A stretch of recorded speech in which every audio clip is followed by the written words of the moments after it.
and it sounds good. Okay, cool. Thank you. Hi, iPad 2. Thank you for joining.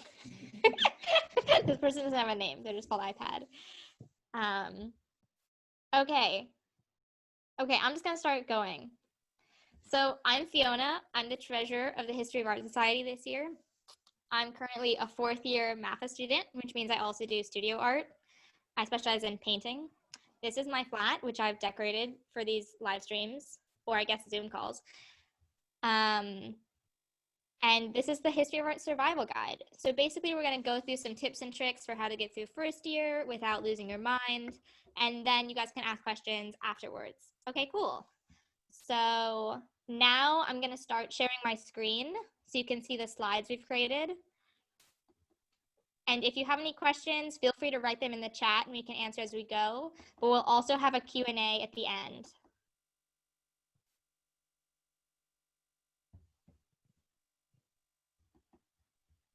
Great.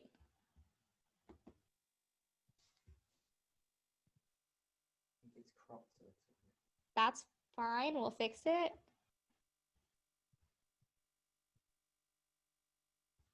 This is chaos, I love it. Okay.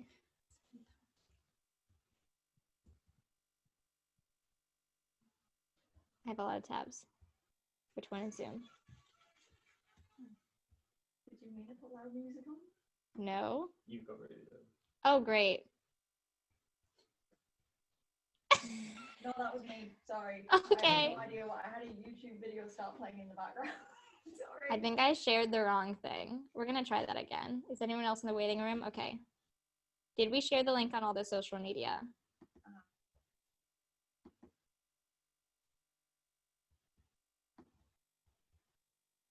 Can we see that? Resume share. Okay. Yeah. How do we look? Okay. So now I'm gonna pass it over to Megan, who's gonna give you a little survival guide. So yeah, I guess use the headphones if you want. Just sit down. Okay. You sit in the corner? No, because the camera's not on. Because they're just seeing this. Oh, okay. You get what I mean? I'm just speaking. Yeah. Or I guess you can't. I'll sit here. It's fine. Sorry, I guess just use one. Yeah. Okay, and then I think you can just press the arrows. Does that work? Yeah.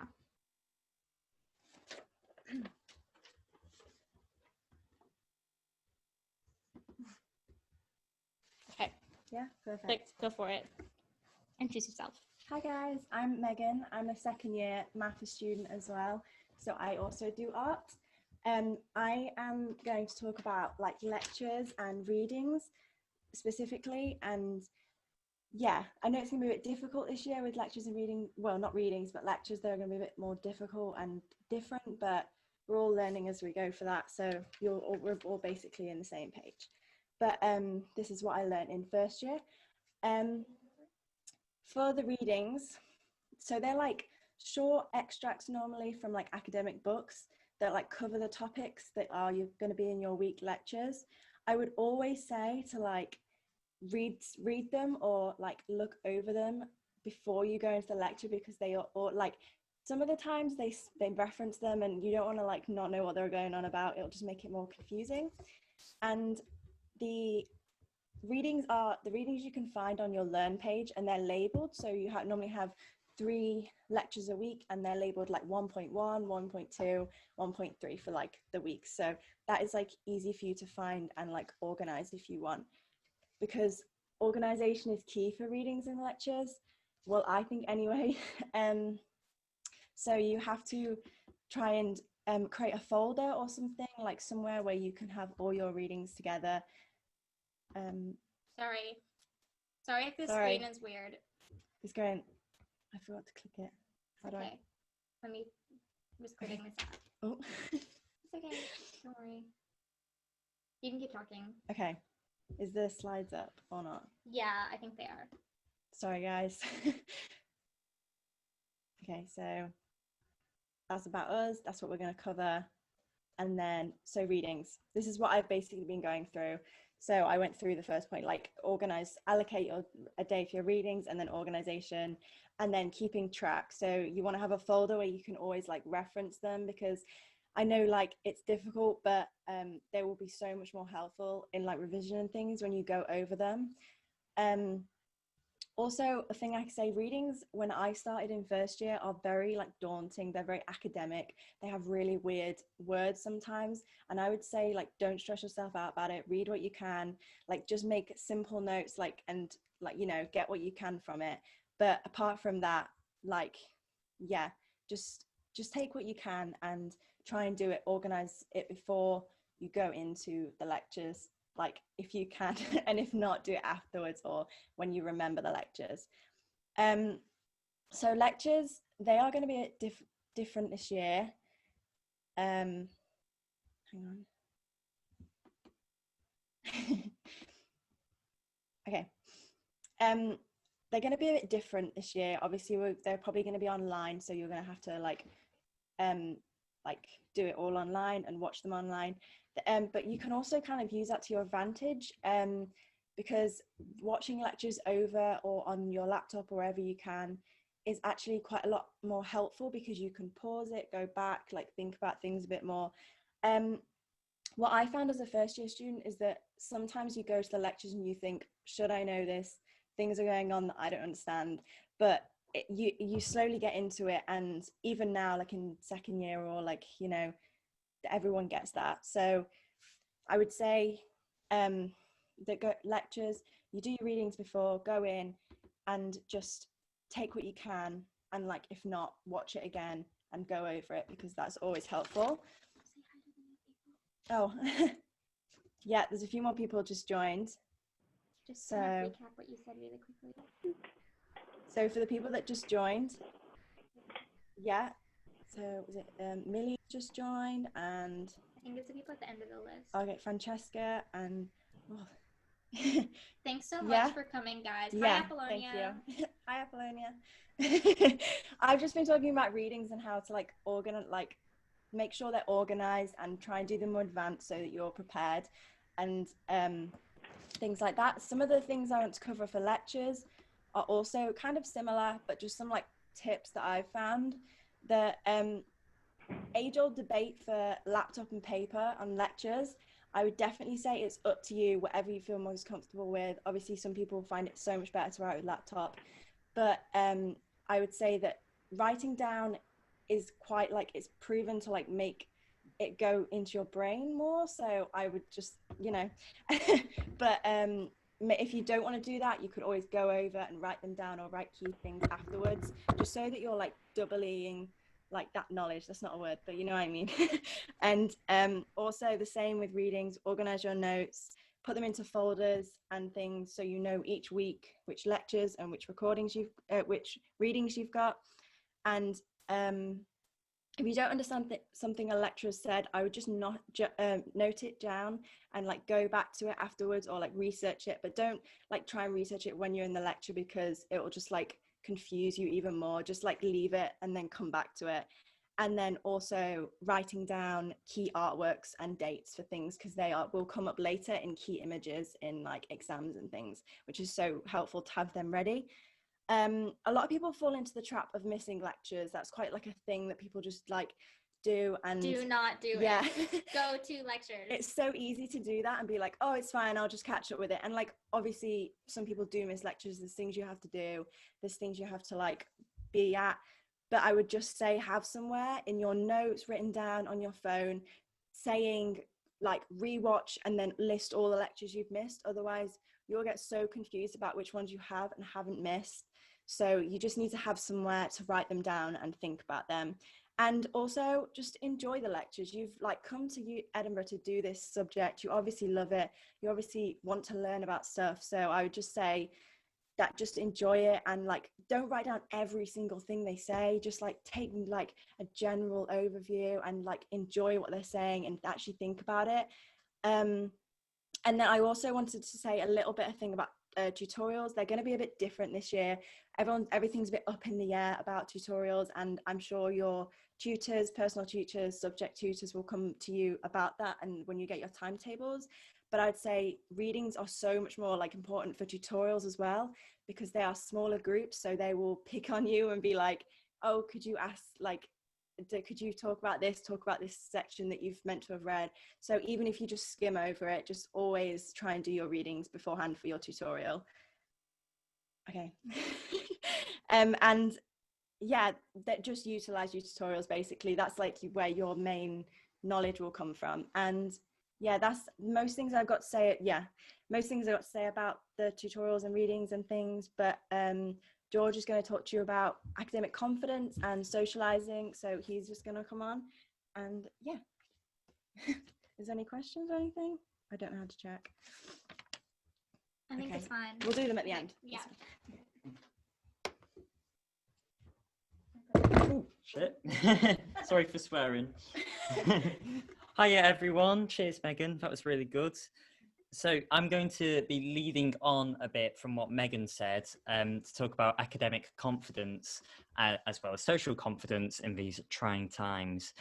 So when I first started university, I had a bit of an oh crap, what the hell am I doing here moment. I'd always liked art. I love going to galleries and museums. I've loved that since I was a kid, but it was basically a gamble. It was a halfway house between English literature, a subject I love, but not great for a slow reader like myself, and art, which I enjoyed doing, but I wasn't sure about career-wise. Probably a wise move after this year. I should say I'm a final year student who's just doing straight history of art.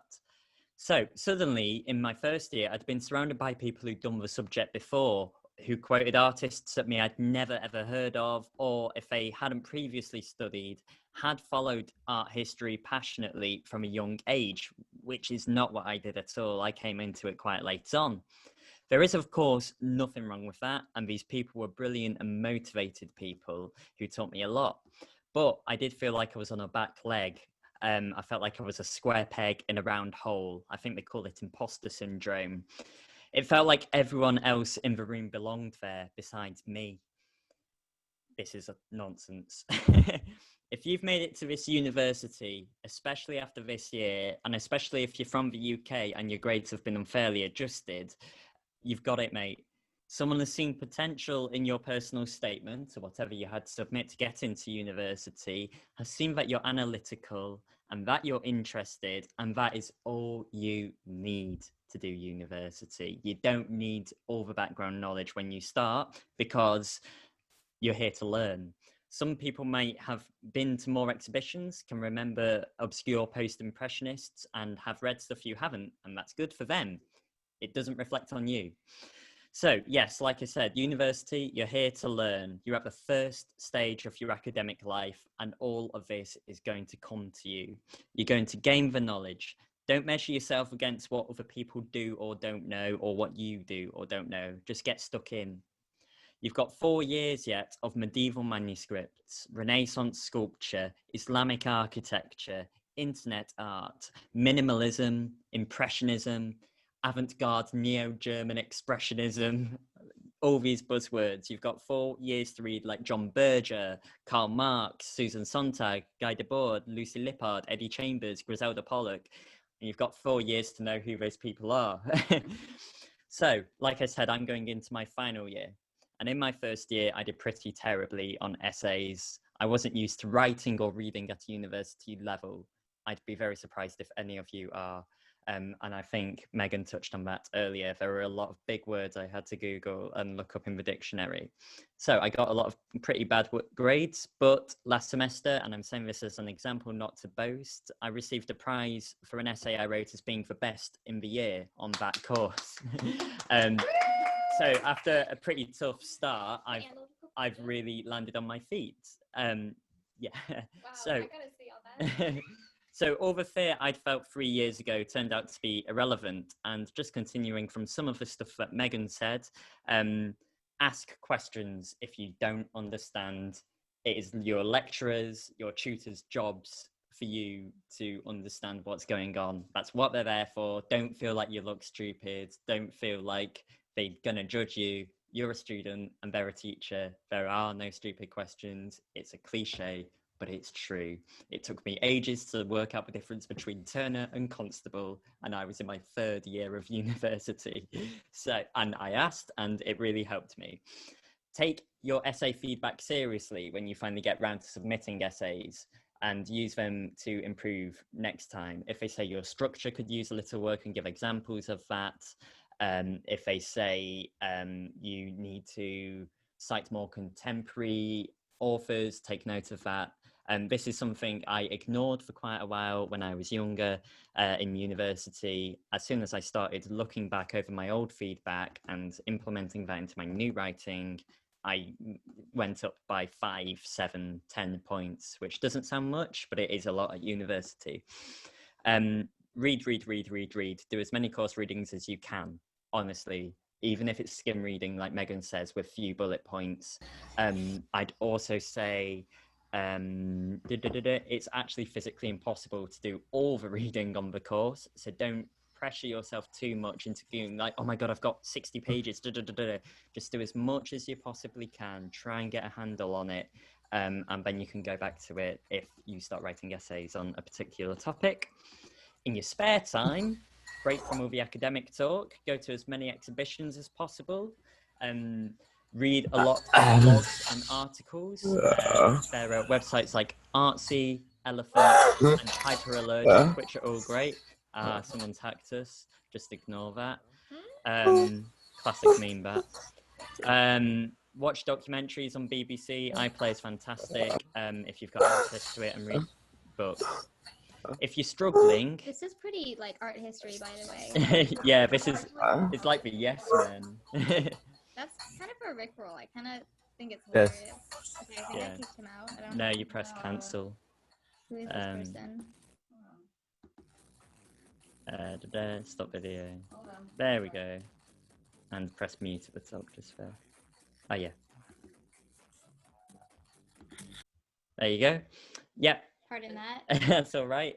This is the most important point, I think. If you're struggling, not just academically, but mentally, if you have other commitments that are more pressing than university, which does happen, ask the university for help, ask your personal tutor, and really, really kick up a fuss about it. Don't sort of passively mention it. Get in contact with people and say what's going on in your life, and they'll help. You can also come to us if it's a bit scary, and we'll listen to you in confidence and won't repeat it. But we would recommend that you get professional help. We're here basically 24/7, I'd say, if you give us a message on Facebook or email us. Yeah, university is hard work, but if you try, you will succeed, as the saying goes. It doesn't matter how much you know or don't know. What matters is you make a concerted effort to learn, and you do that not just in university, but in life as a whole. In terms of socializing, I feel really sorry for all of you lot. A physical freshers is really, really good in terms of boosting confidence, but it doesn't mean it can't be done virtually. You're all in the same boat. Literally everyone is coming to a strange city in a strange time, and everyone is going to need a bit of help to get through this. So I say really do try to reach out and make friends with people. I know it's a bit obvious, but it's like taking that step and doing it. Something that works for me is fake it till you make it. As a kid, I was pretty anxious about talking to people, and it took a bit of courage. But what I did was go into every conversation smiling and like attempt to trick my brain into thinking it was confident, which eventually worked, and it rewired my brain. Obviously, it's very hard to socialize physically at the minute. If you have social media, try and find course mates, maybe look at some of the names that are on the Zoom call now, search for them on Facebook or Instagram and slide into their DMs. Don't stalk people, obviously. Just give them a follow, maybe slide into their DMs and be like, hi, I'm George, I do history of art, I do math. Do you fancy getting a coffee? If they say yes, brilliant. If they say no, they say no. What else would I say? Yep, only you care about embarrassing yourself.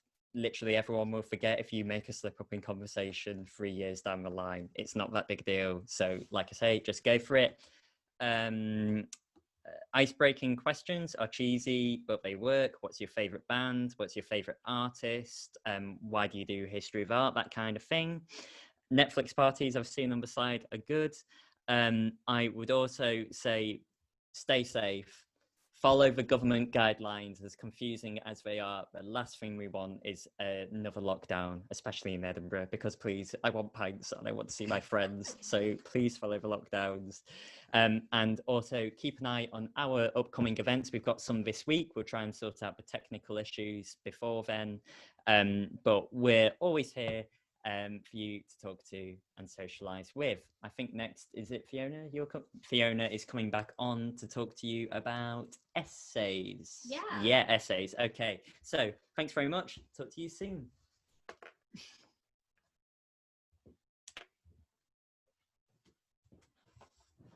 Hi, everyone. I'm back. Thanks so much to Megan and George for talking about all that stuff. Really lovely. Very good information.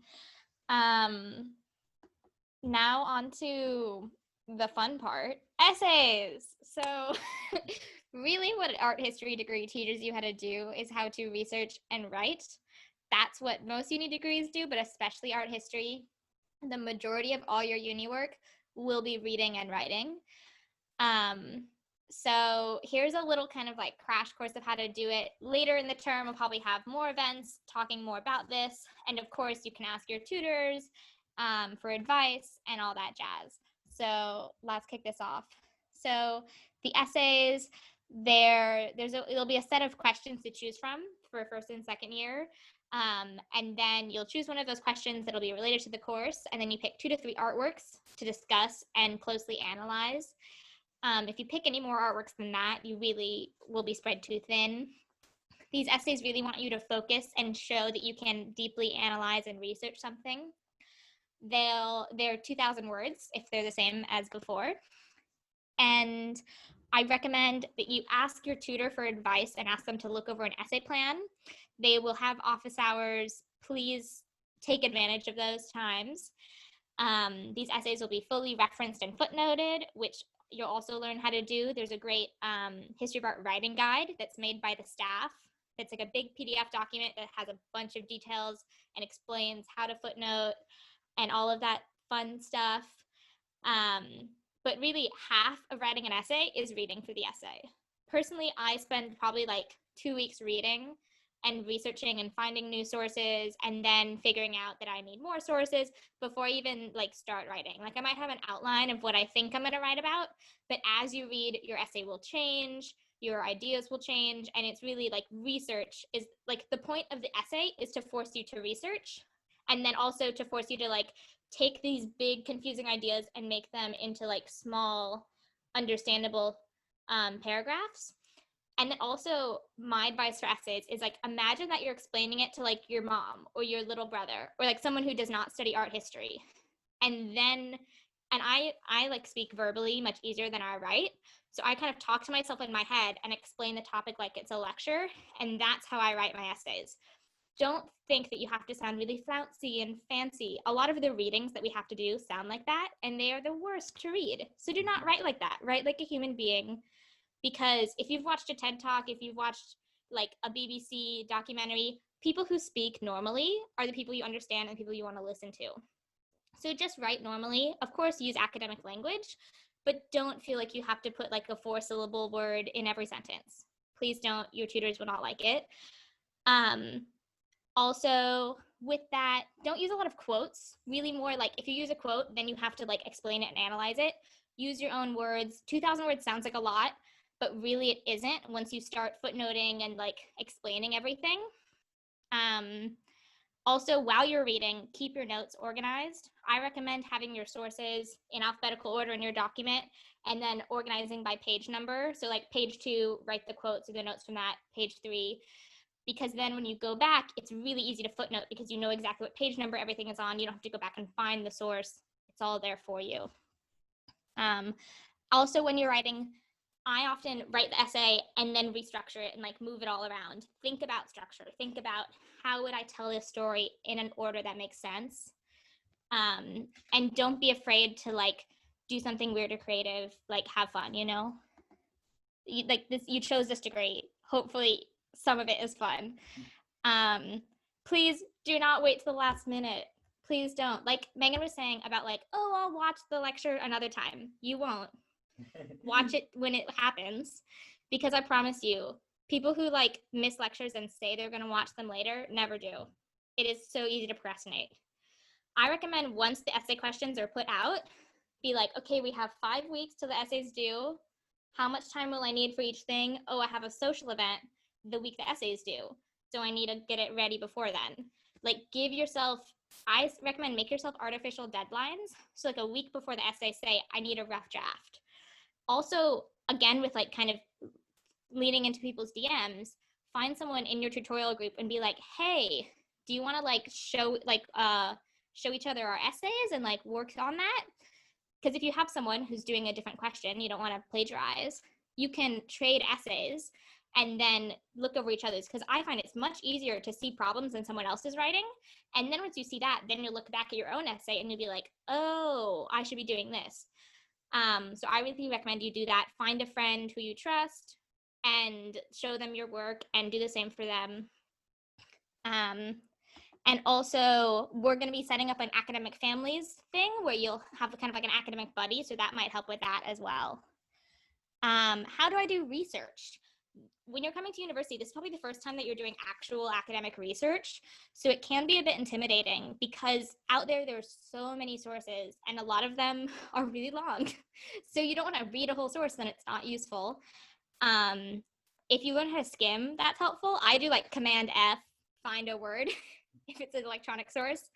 First, I'd say start with the course readings. There's a reading list for each course. Your essays will be based off your course. So start finding sources in the reading list. And then those authors might have written more about this topic, or you can use certain things, go off from that. Then the library, the search engine for that is called DiscoverEd. And they have physical sources in the library, which you can go pick up for now, and also digital sources. There's a lot of accessible things. And through that, we also get access to a bunch of databases like JSTOR and Google Scholar. So you can do your own research that way. I really recommend you do your own research. Tutors like to see lots of sources. My last essay had like 2 pages of sources in my bibliography. You probably learned this in high school. Don't use Wikipedia, but you can use it to find sources. If you scroll to the bottom, they have sources. That can be helpful if you're like finding something really obscure that you can't find something. Maybe you'll find the author in there. But yeah, also do research first. That's the most important thing. Here's an example of what footnotes look like. Again, in the writing guide, it will explain how they look.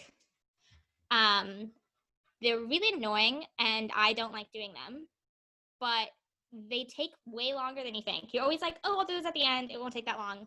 It will take long. They're so annoying and you have to be copy and pasting and you have to make sure they look good and have all the right commas and parentheses. Give yourself time to do them. Do not be like 3 a.m. the essay's due tomorrow. Oh, I'm going to do my footnotes now. You will not be happy. You'll be so upset. Either do them, I recommend you do them as you're writing, even just put the author and the page number and then go back later and put the whole source. Or like set aside a chunk of time after your essay is done or like after your like almost final draft is done and do that. Always proofread. Like I always have multiple drafts. Even if you're the kind of person that writes from start to finish, read over that essay 2 or 3 times, if not more. Like I find it also helps always read, like be alone and read your essay out loud, see how it sounds, because sometimes there's mistakes that on the page look fine, but once you hear them, you're like, that sentence sounds really weird. So I recommend you do that. Here's an example of what a bibliography looks like. Also, if you just use a source, but you don't specifically footnote it, but you used it to get general information, you can also add that in your sources if you also read that. But generally, anything you say, like Leonardo was born 1685, you have to cite that. Anything that's not like, this is my idea, and it's explicitly your idea, you have to cite that. Even stuff that seems common knowledge, you should cite. So, and your tutors will go over that later as well. Also, all your essays will have illustrations. So art history, we talk about images and artworks. So an image is your source. So at the bottom of your essay with the bibliography, you also have illustrations. So that'll be like the picture or painting, sculpture, whatever that you're talking about, and then the date, artist, where you got that image from, what museum it's in, all that information. And this is also so your tutors who are grading your papers, they might not know what you're talking about. They need to see it. So, and you can also do like close-ups, add more. You can have as many illustrations as you want. Now into exams. So you probably won't be having exams like this year, but we had online exams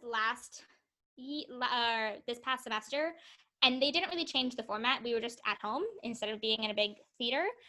So exams are really similar to essays in history of art. They're all writing, multiple choice. This is a picture of last year's, or like history of art 1 exam from 2 years ago. So it starts with a picture question. So obviously there's lots of images in history of art. So it'll be like a photo of a artwork, and it'll ask you to identify a date and discuss. So you'll be like, so basically it's testing, do you have your memory? They don't care that much if you have like the exact date. It's more if you can discuss and analyze it. So then you'll put like all your information. Why is this picture important? Why was it made? Who made it? What was the context of it? Why are we discussing it? What period was it from? That's really what it's about. We'll go over this more later in the semester. Exams usually happen at the end of the semester in like December and May. And then there'll be a short essay question. So you can see some examples down there. Also, you can find all past papers for like every class online. You don't even have to log in. Like I found this a past paper today online. You just search University of Edinburgh past papers. You can find, that's a great way to study, is find past exams and like do practice exams with your friends. Like be like, okay, we're gonna set a timer for 30 minutes. We're gonna answer this question, and then afterwards we'll talk about it. That's a great way to like simulate an exam setting. And you can find like years of past papers online. For real life exams, this you probably did have in high school with whatever kind of exams you were taking. So make sure you have the right address. Your exam is probably in a building you haven't been in before. The university is giant, so they have all these weird buildings all over the place. Make sure you know where it is. Make sure you give yourself plenty of time to find the building, find the room. I recommend to always get to your exam 30 minutes early so you can go to the bathroom, find the room, like zone yourself in, get calm, all that stuff. What you do not want to be is in a rush and stressed. Otherwise, definitely just study in advance. As I was saying with the essays, plan it out. Oh, in IRL, that just means in real life. Sorry, trying to be cool. Kathy. Sorry, that's not like an academic term. That's just like in real life. I don't know if people say that anymore. But yeah, also you usually have to write in ink, so bring extra pens. You have to have your student ID card so you can like prove your identity. Make sure you have that. And also like revise. What I do in exams, and this will apply to online exams as well, bring a watch. There'll usually be a clock at the front of the room. Bring your watch, take it off, put it on the desk in front of you. What is it? 1 second, guys. What? It's okay, no, go. Okay. I'll talk to you later. No worries. Okay. Bring a watch, put it on the desk, make sure it's set to the right time. And if your exam's an hour and you have 2 questions to answer, give yourself like 10 minutes at the start and then like split the rest of the time in half and give yourself an equal amount of time for each thing that's like the same amount of points. And at the beginning, have like 5 or 10 minutes to plan your essay. Do not just start writing. Please plan your essay in an exam setting, because you can just put bullet points of what you have to say, all of that. I promise it'll make it so much easier. Just do like a quick brainstorm. You can write on the exam question paper, just like chicken scratch. So definitely do that before an exam. Yeah, we'll probably have online exams this year. I don't really know, but yeah. And then this is just kind of more, if you need other support, there's the advice place that the Student Association runs. You can ask them kind of anything. They do everything from like giving out free condoms to like accommodation advice. They're really helpful. If you have academic questions, ask your personal tutor.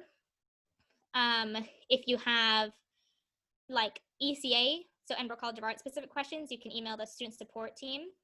Their address is right there. And if you have questions that are specific to history of art, you could ask us. Social things, if you want to know like what cool bar to go to, ask us. As George was saying before. Extracurricular things. the art galleries in Edinburgh are mostly reopened, so I recommend go to them. Maybe if you have a flatmate who's also taking history of art or not, bring them along. We're gonna try to do some like online video tours of those this semester, but definitely go. They're really lovely. There's 3 different national galleries, which are all free and giant. Compared to America, that is amazing. Definitely go to these galleries. Also, for History of Art 1, a lot of the pieces you talk about are in the National Gallery in the center of the city. Like, we used to have tutorials in galleries. So I definitely recommend go there. Great excuse to study and have fun. But yeah, here are just some kind of quick tips. Join societies like ours. And there's so many societies. Join them. There's lots of stuff to do. Get involved. Don't feel like you have to do anything to get the university experience. If you don't like drinking, if you don't like clubbing, that's fine. I hate clubbing. I used to do it. It's the worst. I like staying at home with my friends. Watch Netflix party. Like, that's what I like to do. Find what you like to do. University is a time to kind of, people often say like to find yourself. You're away from your parents, you're doing new things, you're around new people in a new city. Dye your hair, have fun. Like, this time is for you. First year is one of the few times in university where like it's the, like, in my opinion, the course is pretty easy. You can like, and also the grades you get in first year, you have to pass, of course, but they don't apply to your degree. Like if you get a first or a second in your degree. So like, I'd say focus on you, make sure your mental health is good, make sure you're making friends. Like the people you make friends in first year will really be your friends for all of uni. So I really recommend, try to get on with your flatmates, try to meet people. But yeah, otherwise, along with that, try to stay on top of your work. The study habits you make in first year will also stay with you into fourth year. I have a friend who, she got a great grades, but she did always write her essay the night before. So I really recommend try to get those good study habits right now. I know it's difficult. We all have different ways that our brain works, but see what works for you. Experiment. Sorry, Apollonia. Okay, Apollonia got like an 80 on an essay, but she wrote it in 2 days. So that just annoys me. Sorry to call you out. Love you, babe. Otherwise, also just like life skills. This is a time to like, try not to go broke. Don't overdraft your card. Edinburgh is an expensive city, so maybe try to make a budget. Like use Google Sheets. Make a wee spreadsheet of like how much do I spend a month? You might not know. So I really recommend, like, this is a time to have fun and like experiment. So definitely do that. Okay, I think now we're gonna open up to Q&A. So if you have a question, either unmute yourself or or write it in the chat. By the way, our membership fee is free. I think you guys can just shout maybe or talk loudly. We can hear everybody. We don't want to be like next to each other. No, of course. By the way, our membership fee is currently free. So if you go to use it, that didn't sound right. I like slurred that, but our membership fee is free. So if you go to use this website, you can register as a member, not yet, but you will be, and it's free. So don't worry about that. Don't pay for our membership. And also, by the way, I wrote it in the chat, but this Zoom is being recorded and we'll likely upload it later to our YouTube channel. So if you feel uncomfortable about that, just, you're welcome to like keep yourself muted or whatever, or like tell us later. And now we'll go to the Q&A. So Elena's asking, are there any particular difficult aspects of the course? George? Hello, I'm over here, but social distance, obviously. We don't want to be too close. Are there any particularly difficult aspects of the course? I would say this really does depend on your personal interests. I personally can't stand for high Renaissance, for example. I find it to be the most boring thing. So all my work regarding that was very boring, but I really like Islamic architecture and insular manuscripts. So I got really engaged.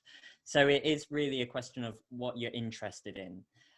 I'd say always try your best and read as much as you can. And if you find something potentially a bit more difficult than others, watch a documentary, watch a crappy YouTube video about it. That will always help you get your mind in the right space. Do you have anything to add, Megan, Fiona?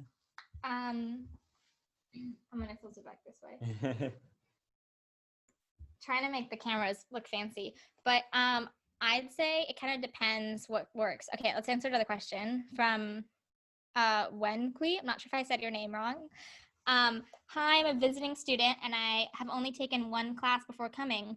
Do you have any recommended courses that are not too heavy in workload and slightly more international student friendly? Thank you. Thanks for asking that question. That's a really good question. I'm also an international student. Um, I'm art, so I took art courses in first year. You can take those too. I don't know how they're going to work this year, but you can take for electives. You can take courses anywhere in the uni. Like you don't have to take history of art courses.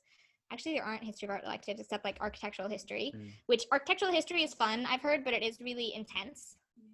It's a lot to study. I'd follow on from what Fiona said. I did quite a few art courses, despite not really having much technical ability in art. You can just turn in a PowerPoint slide of doodles you've made. I mean, obviously try really hard and engage with the course, but it's a much less demanding thing to do. Also, like the way of art teaching at Edinburgh Uni is very, can you switch back? Let's stop showing the screen. Now you can see us, right? Okay. The way of art teaching at Edinburgh Uni is very flexible. Like people do all different kinds of stuff. So even like photography or digital art, like you can do whatever you want. Trying to think of a course I took in first year that was really great. I took a textiles course in second year. That was really cool. Caroline was on that too. That was fun. You can also take like French or economics or something. It depends who you are. If you took something in high school that you're really interested in, like philosophy or politics, you can take that. Or if you are interested, like if you're maybe not sure about art history and you're like, maybe I want to do something else instead, maybe take a course in that school and experiment. Because a lot of people change their degree in first year. I've just seen something from Rachel Hartley, which I'd like to address both of these questions and then jump in when you want to, Megan, as well. What electives would go well with history of art? They say it, history of architecture, architectural history. I've been doing that since first year. I took it out of curiosity and I adore that subject with my whole heart. I would really highly recommend that. I've also done history of music. I'd say basically any history course is really good. Classics is good as well. Classics, Megan's saying classics. Yeah, classics has a bunch of courses. Also, I'd say that like history of art is kind of like, it covers a lot of subjects like religion, politics, economics. Like you can really take anything. I'd say try to take something different because you're going to be taking history of art for 4 years. So why not like expand your horizons? So like, because history of art, speak a bit louder. So history of art's so like broad in it, you normally focus on like society and politics and religion. I'm taking a politics course this year and then also a social anthropology course. So social anthropology is like I've heard a lot of good things about that one, so that would be a good one to take. Fab. What's the next question, George? Books. Any books that you'd recommend for first year? If you haven't read it, Ways of Seeing, John Berger. It just changes your entire perception of visual culture. It's also really short and easy to read. It's so easy to read. It's like you're having a conversation with a guy in a pub. It's brilliant. Also, if you just want like a more general book, maybe get like there's a book called like Art the Whole Story, and it just gives you like loads of timelines and things like that, so you can get like more of a overview of everything to do with history of art, like, and it's not too specific. It's just a good general book. Yeah, I think there's also a book that's called like Introduction to History of Art, that's like one of those tiny books. But yeah, I'd say like also ask your teachers, like they often have like general reading at the top of a course description. So look at that too. I'd say something else that's really good is look at blogs like Artsy and Elephant. Elephant especially are really good for getting lesser known artists or minority artists, political issues in the art world, and that will really bolster your understanding of how art works. Okay, so Francesca's asking, hi Francesca.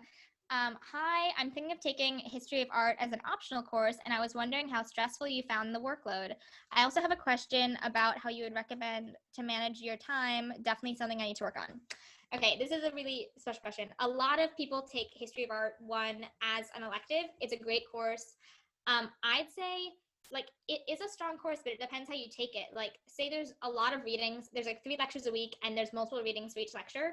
I'd say maybe do like 1 reading for each lecture, or just do tutorial readings. So there'll be 1 tutorial a week. There'll be readings for that cover content from the whole week. Definitely focus on the tutorial readings because those are usually more focused and specialized. do those. This is if Yeah. you're doing it as an elective. If you're a Yeah. history of art student, do Like, it. do readings, but also like what you're saying, skim readings. Yeah. Do like the beginning of all the essential readings. They'll be recommended and essential readings. Focus on the essential readings. And then for managing your time, everyone does this differently. Personally, I have a paper diary, like a planner that I write everything in. So I have like all the my schedules of things to do, social, academic, and then I also make thousands of to-do lists. So I'd say, like, say if you have your history of art class on a Tuesday, make sure you have like reading on like Monday and Sunday, or like do that. And also like the first 2 weeks of uni will be quite difficult. It'll feel like a lot is going on, but you will be able to do that. So I'd say definitely use a calendar and put like everything in that calendar, like going to coffee with a friend, when you have a class, what presentations you have to prep for. And then for long-term projects are the hardest thing. So an essay, I'd say once you get the essay questions, count how many weeks you have until that essay, and then like schedule, like say I have this amount of weeks, and split that workload up. So give yourself deadlines. Yeah. How do you become a member of the society to take part in our activities, or can you always join them? Just come along, mate. We're making this year membership is free, but you don't even have to be a member to come. We'd recommend it so we can keep track of people, but you don't have to. If we get a guest speaker in, you'll have to pay ticket prices maybe, but we'll keep them as low as we actually possibly can. Like 99% of our events will be free. Do postgrads also have set essay questions, or do you usually develop them yourself? Do you know I'm not really sure, but I know in honors you basically develop them yourself. So like I took a course last semester in cinema, and the question was like, pick any of the films we've watched and analyze the visual pleasures, which was like one of the like ideas that we were analyzing in that film. So they're more open-ended, but they'll still be like a question. Does that make sense? So in postgrad, Apollonia, do you have something to share? Yeah. In postgrad, no, I wrote it in the chat. In postgrad, it depends. Like if you're doing postgraduate taught, you have also a course and then optional questions. Not optional, but like as in you get options for essay questions, and then it's usually a 4,000 word essay per course, I think, and you get like your dissertation. If you're doing postgraduate by research, it means that you're like on a step to a PhD, so you're just doing a dissertation that takes you the whole year, and then like I think research methods and stuff like that, which each also have like a short assignment or something. And also in undergrad, for your analytical project and your dissertation, you'll basically making your own question. Thanks, Apollonia. She's like sat in postgrad courses and was the president of History Art Society last year, so that's why she knows what's up. Okay, where a lot of people have answered questions in the chat, so thank you very much for people sharing knowledge. Are there any more questions that anyone feel free to type them in the chat. Yeah, definitely read John Bridger Ways of Seeing. Find it online. Read it like right now. It's a great book. You can get it for free. Great intro. I'd recommend buy it, but like you can get it for free on the PDF. Or like pick it up from the library. Yeah. But there are a lot of books I'd recommend, but it's not necessarily stuff I'd recommend to someone just about to start. I'd say. Otherwise, so tomorrow we have an event that's a pub quiz, and you actually can play along at home. There's like an app you can download, which will work. We tested it. There's an app you can download. You can play along at home with the quiz. And that's tomorrow at 8 p.m. So definitely come along to that. And the day after, we have Drunk Art History, which is like a kind of silly lecture series where we're talking about art history. But, you know, if you've seen the American TV show Drunk History, it's meant to be like on that. So, and also, unfortunately, we've had to cancel our picnic, which was sort of our sober. This and the picnic were like our sober events. So also, that's just to keep everyone safe. Don't feel compelled to drink. It's just what we call it. Yeah. You can be high on life, you know. But yeah, also on the picnic, we scheduled it for Saturday, September. The weather will get bad real soon, so I recommend if the weather's nice, definitely go outside, find your flatmate, and like go have your own picnic in the meadows or on Colton Hill is really lovely. Hike up Arthur's Seat. Edinburgh's a really great city for nature. It's a city that kind of feels like a small town. So I'd say definitely make yourself go outside, especially in the lockdown. So yeah. Any other things to add from anyone? What time is the Drunk Art History event? It's at 8:30, if I remember correctly. All this information is on our website, which is EUHOAS.com. So Edinburgh University History of Art Society.com. And our Facebook page, our Twitter and Instagram. Excuse me. And you should have all gotten an email, at least undergrads should have all gotten an email with all this information too. So yeah, that's what it is. Alina, unfortunately, because we're representing the university, we really do have to be strict on Yeah. this. So you could have a picnic with your art history friends. You feel free to message any of us and Yeah. ask if you want to go for coffee and we can talk to you. But Like- we can't do a big group of people. Like, I'm free. Even if we're distant. Like I'm free. We're 2 households. Maybe we could hang out. Yeah. But we were gonna try to do a thing with like making bubbles of people, but in the current state of affairs, it's not gonna work. Yeah. Are you guys' flatmates on your degree? I was wondering about this. Like, you guys are in accommodation, right? So like, or some of you. Does anyone know? Okay. Yeah, it's really difficult, Alina, but yeah. Yeah, but this is why I was talking about going on social media. I wouldn't have really put that in and if we were doing the picnic. We might do a live stream of like a hangout Zoom call or something. Yeah, and like maybe. do icebreakers. We might do that. Yeah, that's a good idea. But that's what I'm saying. So you could have your own picnic on Saturday, make some cake. We did write some icebreaker thermos of questions. tea, so we might post those. and just ask people on this chat if they want to meet up and have a coffee or a tea or something like that. Yeah. Make your own arrangements. Unfortunately, we can't do it physically, but like Yeah. Fiona says, we'll try and do it If you're virtually. comfortable, put like your Instagram or something in the chat if you want like History of Art people to follow you. No pressure though, of course. If you're comfortable, and like slide into those DMs, because like in this current situation, that's the only way I could think of to like directly connect with people. But yeah, we won't be uploading the chat on YouTube, just the video, by the way. I think we've been on for... It hasn't canceled us yet, but I think we're wrapping up. Yeah, I think so. Unless there's any really pressing questions, which you can always send or to silly our questions. You can also always DM us on Facebook to our Facebook group and Instagram. And we'll answer your questions. So definitely hit us up. Come to our events this week. We're really excited. Yeah. That'd be really good. Pray for us, and maybe the live stream will work tomorrow. But if not, we'll see you again on Zoom. Yeah. Thank you so much for all of you for coming.